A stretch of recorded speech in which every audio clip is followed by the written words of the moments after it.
Jadi ini cerita waktu saya masih tinggal di Jogja.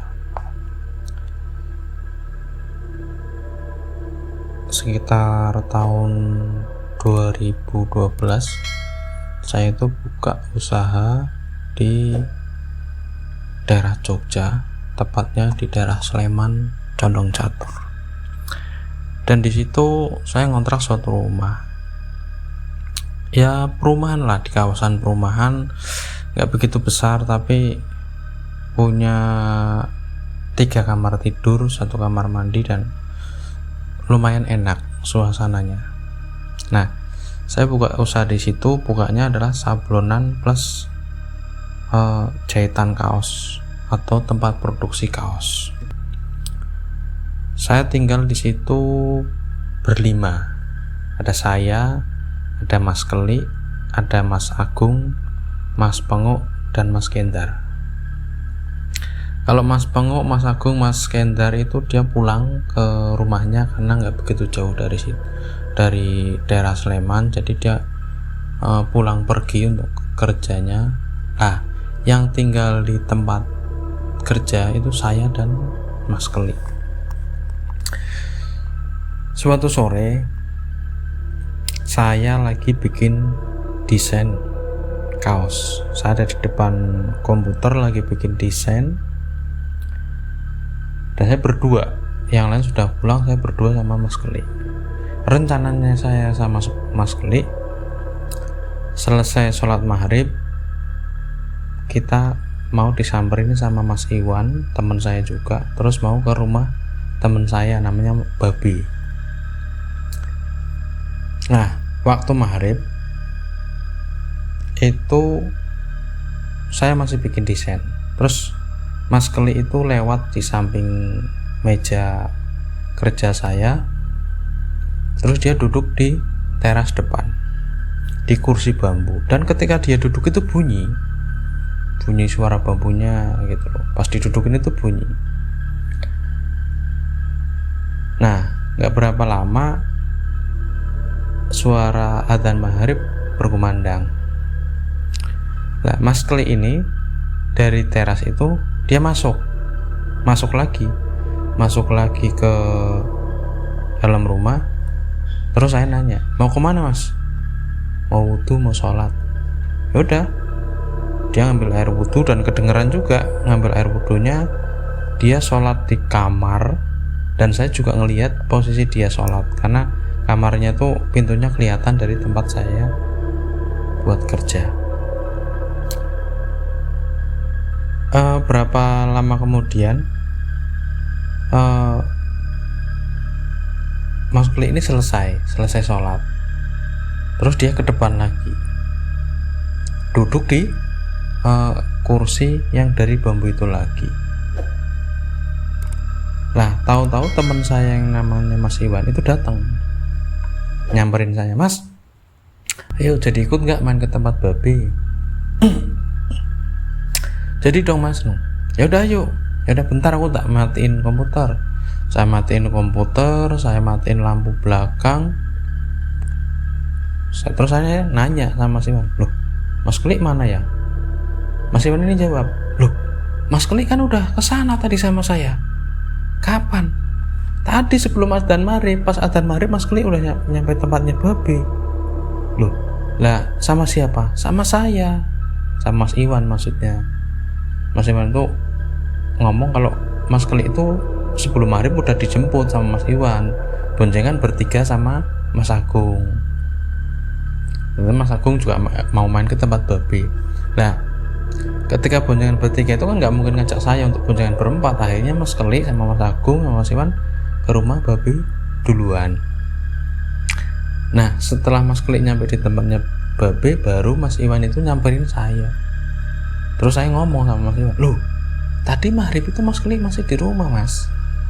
Bahkan Mas Keli sholat maghrib.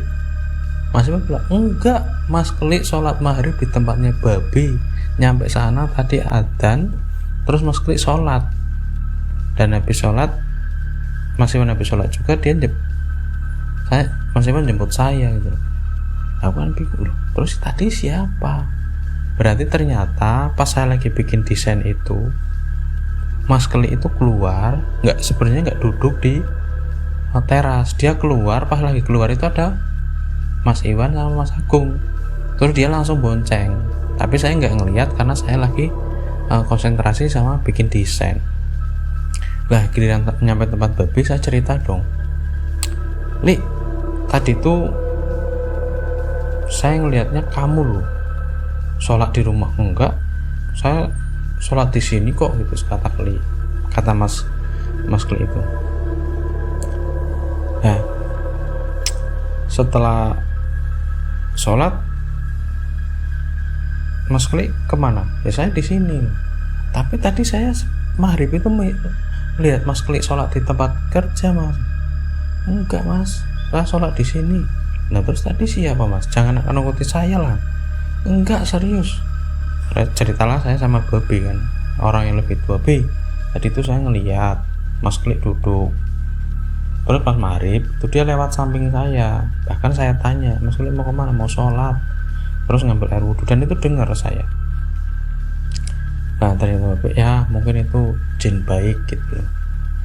Oke lah, akhirnya udahlah, biarin lah, itu mungkin emang ada saya pikiran yang terlalu halu ataupun apa. Saya nggak, akhirnya berlalu aja lah. Setelah 2 hari setelah kejadian itu, Mas Kli ini pulang ke Kulon Progo, karena dia rumahnya ada Kulon Progo. Saya di tempat kerja itu sendiri, nggak ada temennya. Saya tiduran di kamar saya lah, yang biasa buat istirahat.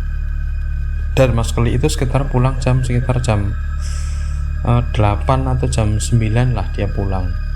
Nah terus karena badan capek, banyak kerjaan, saya istirahat. Pas lagi istirahat sendiri itu, kamarnya itu kan deket dengan kamar mandi.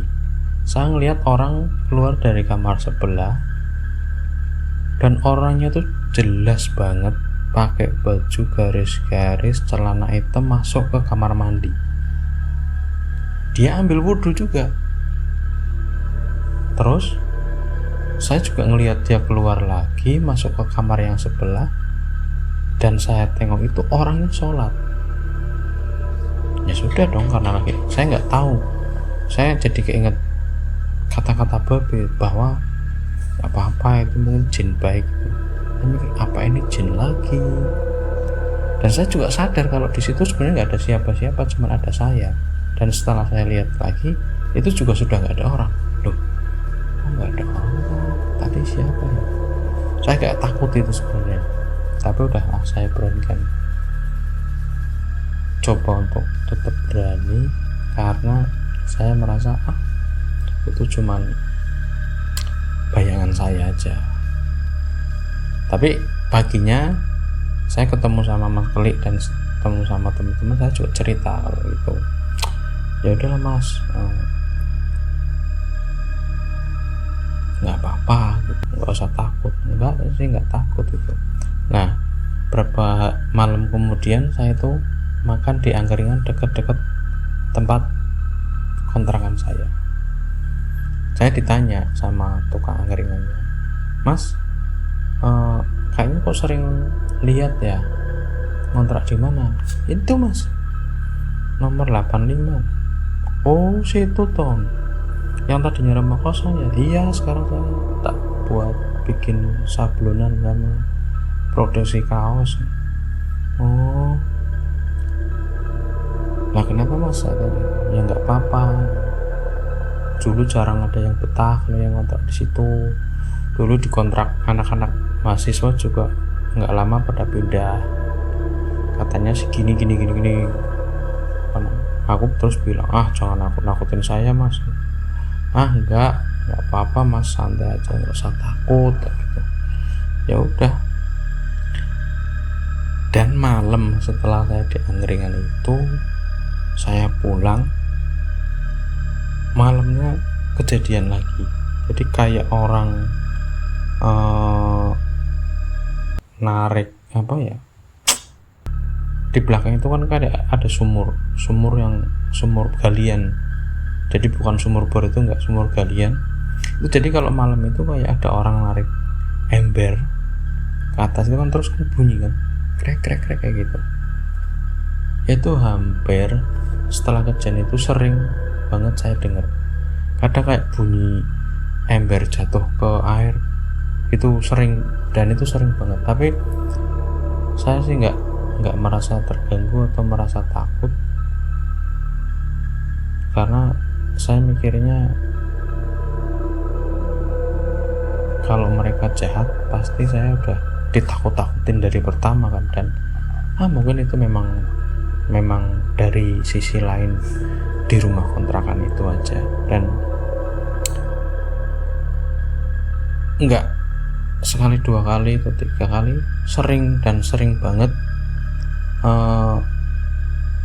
melihat orang yang sholat di kamar yang sebelah saya tempat tidur tuh. Jadi nggak cuman saya, Mas Agung juga pernah ngelihat, katanya ada orang yang kayak lagi sholat. Mas Kelik sendiri juga katanya Mas Kelik pas lagi sholat itu kayak ada yang ikut makmum di belakangnya Mas Kelik. Karena Mas Kelik ini sebenarnya orangnya pintar ngaji, dan dia tadinya anak pondokan, bahkan dia juga termasuk hafiz Quran. Jadi dia kalau sholat itu katanya kayak ada yang ikut jadi makmumnya dia. Jadi kalau dia lagi sholat itu, tahu-tahu kayak ada yang megang pundaknya dia, terus kayak yang jadi makmum gitu loh. Tapi Mas Kelik juga nggak takut, karena Mas Kelik kan lulusan pondok dan ilmu agamanya tebel kan, jadi dia nggak takut lah. Dan saya juga termasuk lama, saya ngontrak di situ hampir 5 tahun. Terus karena saya pulang menikah, nggak balik ke sana lagi. Tapi kesimpulan saya sih bahwa menurut saya jin itu ada, tapi ada juga jin yang baik, ada juga jin yang mungkin jahat. Karena kata orang-orang cerita itu kan, jin bisa menyerupai apa saja, dan mungkin jin yang saya temui itu emang jin baik dan sering menyerupai orang-orang yang ada di sekeliling saya. Dan saya juga nggak merasa takut, bahkan saya sih merasa dilindungi saja, karena di situ ada jin baik. Jadi kan mungkin jin yang berniat jahat tidak akan berani untuk datang ke situ. Jadi saya merasa aman lah. Jadi ya itulah cerita pengalaman saya waktu di Jogja, dan hampir lama saya tinggal di Jogja, tepatnya di daerah Sleman, Kelurahan Condong Catur. Dan Jogja itu salah satu kota yang sangat istimewa buat saya, dan pengen balik ke sana lagi karena banyak kenangan-kenangan kerja saya dengan teman-teman di sana yang bikin ilmu atau pengalaman kerja saya makin banyak dan sangat bermanfaat dalam kehidupan saya sekarang. Oke, terima kasih buat teman-teman yang sudah klik video ini. Dukung terus video-video saya dengan cara menonton video saya. Jangan lupa like, komen, dan subscribe. Semoga teman-teman yang sudah like, komen, dan subscribe, yang belum subscribe juga, yang sudah menonton video ini, selalu dalam lindungan Allah Subhanahu wa Ta'ala. Terima kasih teman-teman. Assalamualaikum warahmatullahi wabarakatuh. Dadah.